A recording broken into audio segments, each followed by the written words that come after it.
wrote a love letter, what would you write to? Dear double stuffed pepperoni pizza with extra cheese, you're like a warm hug on a cold day. Dear PS260, your lightning speed and 20 teraflops of power make my heart beat faster. Dear furry fluffy pillow, you're so dreamy I never want to get up when the alarm rings for school. Dear atomic cruiser skateboard, you make my stomach flutter every time we do a kick turn. It's true. All these things can make you feel pretty great, but real love isn't actually about how you feel. In fact, true love is an action. One of the greatest love letters of all time shares what love does. Love is patient. Love is kind. It is not proud. It doesn't dishonor other people. It does not look out for its own interests. It does not easily become angry. It doesn't keep track of other people's wrongs.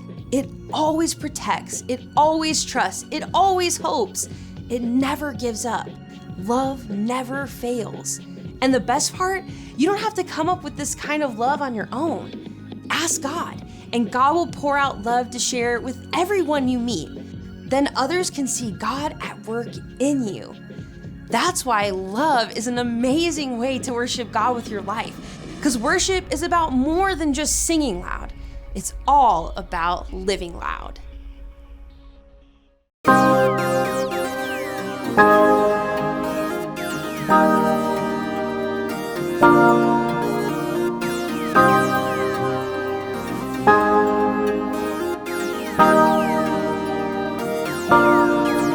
Your love is great, your love is kind. You calm my fear, break every lie. Your love is good, your love is true. Your love won't fail, you'll see me through. How amazing is your love, so amazing. It's amazing, it's your love, how amazing is your love, so amazing. How amazing a love so deep, a love so high, a love so far, a love so wide. You changed the world, all space and time.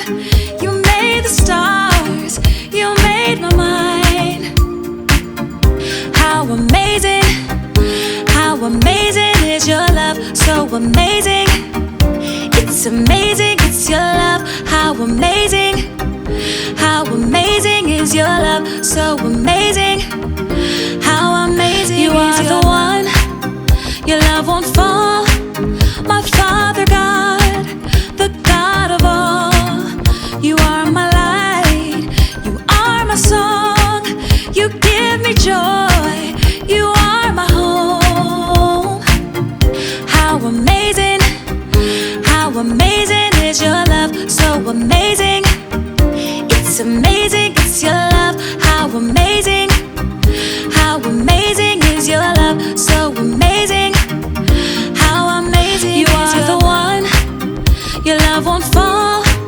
My Father God, the God of all. You are my light, you are my song. You give me joy, you are my home. How amazing is your love, so amazing. It's amazing, it's your love, how amazing is your love, so amazing. How amazing is your love.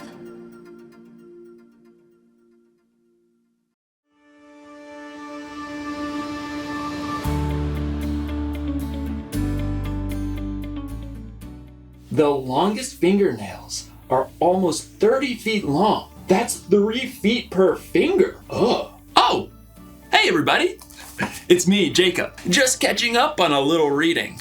I love to read. Sometimes it's just really nice to turn off all the screens and open up a good book. There are all kinds of books out there for all kinds of people. Like Westerns. This town ain't big enough for the both of us, partner. Or Fantasies. You shall not pass.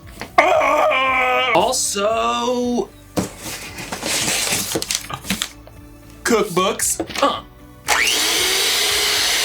gonna set the mixer to puree for 14 minutes. And even audiobooks. The longest fingernails are nearly 30 feet long. That's 3 feet per finger. Oh, here's a book I remember. Kimberly Toast's Book of Manners. It's about being polite and following the rules. It tells you things like which fork is a salad fork, or how you're not supposed to have your elbows on the dining room table. You know, saying things like please and thank you. There's so many rules. It's like there's a rule for everything. So many books are about so many different things. And there are millions of books on what we're gonna talk about today. Love.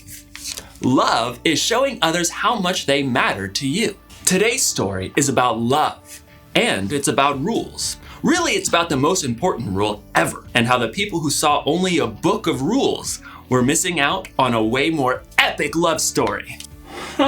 Did you know it's impolite to burp in front of strangers? I've been doing it all wrong. I'll see you soon.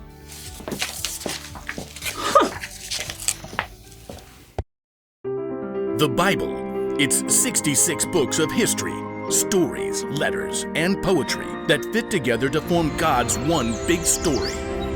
The epic adventure of how He created us and loves us so much that He made a way to rescue us. As we travel through the Bible, from Genesis to Revelation, we discover people who met God and found their lives changed forever. Now, for an amazing story, inspired by the book of Matthew, chapter 22, verses 34 through 40. Unlike the nations around them, the Israelites worshipped only one God. Hear, O Israel, the Lord our God, the Lord is one. When God led the Israelites out of slavery in Egypt, God called Moses up to the top of Mount Sinai. You have seen how I carried you on eagle's wings and brought you to myself. Now if you obey me fully and keep my covenant, you will be my treasured possession and a holy nation. Out of a deep love, God gave Moses a set of 10 rules so that the people would know how to live in their newfound freedom. Here is what God says. Don't put any other gods in place of me. Don't make statues of other gods to worship. Don't misuse the name of the Lord your God. Rest on the Sabbath day to keep it holy. Honor your father and mother. Do not murder. Keep your promises to your husband or wife. Do not steal. Do not lie. Do not be jealous or envious of what others have. There were 10 commandments and many additional laws too. But it's not stealing if I just happen to borrow my neighbor's best donkey grooming brush, right? Some people look for ways around all those rules. Other people were so scared of breaking the rules they'd spent their whole lives trying to get it exactly right. What if I walk too far on the Sabbath and get out of breath? That's not resting. We better say you can't go outside the city at all on the Sabbath. There were 613 laws in total, and even more that the religious leaders added. They spent hundreds of years trying to get those laws exactly right and to make sure others did too. It was really the only way they knew that they would be sure that God was pleased with them. You can't sacrifice this goat in the temple. It has a freckle 3/8 of an inch behind its right front leg. Even under Roman rule, the Jewish leaders made sure to keep every single law perfectly, but they were more worried about getting things right than about what was in their hearts. Then, Jesus showed up, traveling and teaching, but he didn't act like any other teacher or rabbi. He gathered followers from the outcasts, fishermen, and tax collectors. Come, follow me. Jesus spent time with the people everyone else avoided. He made blind people see, and those who couldn't walk get up and dance. He healed those with terrible skin diseases. Look! Look! My skin is clean. I can go home to my family. Jesus invited women to follow him, something no other rabbi would do. He welcomed little children and blessed them, even though most people saw kids as a nuisance. The kingdom of heaven belongs to people like them. Jesus told a story in which a Samaritan, a person who was viewed as the enemy by Jews, was the hero. And when Jesus was giving out a list of people blessed by God, it certainly didn't include perfect rule followers. Blessed are those who are humble. They will be given the earth. Yep, Jesus was turning things upside down, and the religious leaders did not like it one bit, so they started looking for ways to trap him. One day they saw Jesus approaching a man with a twisted hand. Jesus, does the law allow us to heal on the Sabbath day? They wanted to catch Jesus breaking the law by healing the man, but instead, Jesus said, What if one of your sheep falls into a pit on the Sabbath day? Won't you lift it out? A person is worth more than sheep. So the law allows us to do good on the Sabbath day.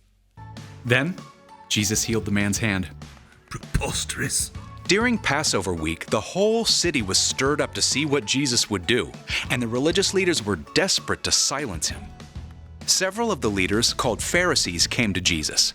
One of them was an expert in all 613 laws, and he was sure he could turn the crowd against Jesus. Teacher, The law expert waited until there was a silence so that everyone would hear. which is the most important commandment in the law? The law expert told himself gleefully. Jesus will have to pick just one law, and then I can point out all the other laws he's ignoring, and everyone will get upset. But Jesus said simply, Love the Lord your God with all your heart and with all your soul. Love him with all your mind. This is the first and most important commandment. And the second is like it. Love your neighbor as you love yourself. Before the law expert could tear this answer apart, Jesus continued, Everything that is written in the law and the prophets is based on these two commandments. But, oh, In a few short sentences, Jesus had taken 613 laws and wrapped them up in just two things to remember. Love God, love others. Instead of rules, it's about hearts. If you love God, you won't put other things ahead of God. If you love others, you won't steal or break promises to them.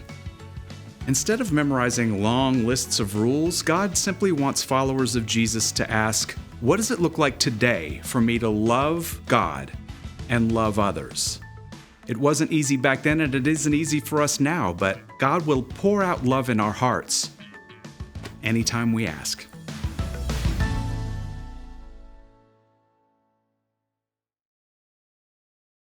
There are a lot of rules in life, and some people see this, the Bible, as a book of rules. And it's true, the Bible does include God's rules for our lives, but it's way more than that. It's a collection of stories. But a Samaritan came to the place where the man was. When he saw the man, he felt sorry for him. Letters. I, Paul, am writing this letter. Silas and Timothy joined me in writing. We are sending this letter to you, the members of the church in Thessalonica, anyway, the church in that place, poems and songs. The Lord is my shepherd. And a whole lot of history. The Bible was written by a bunch of different writers over hundreds of years. And yet somehow, miraculously, it tells the same epic love story. It's about God's amazing love for people throughout history, ending with God's amazing love for you and me. And Jesus boils all of God's rules for our lives down to this: love the Lord your God and love your neighbor. Love God and love others. And I think you could even say it like this: love God by loving others. Show you love God by loving the people God has created. So when you're kind to someone in need, you're loving God. When you cheer someone up who's sad, you're loving God. When you take care of someone who's sick, you're loving God. And when you forgive someone, you're loving God. So here's the one thing to remember today: love God by loving others. That's a good rule to follow.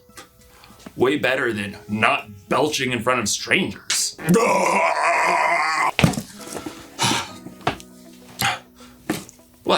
We're not strangers. Also, excuse me. I'll see you next time.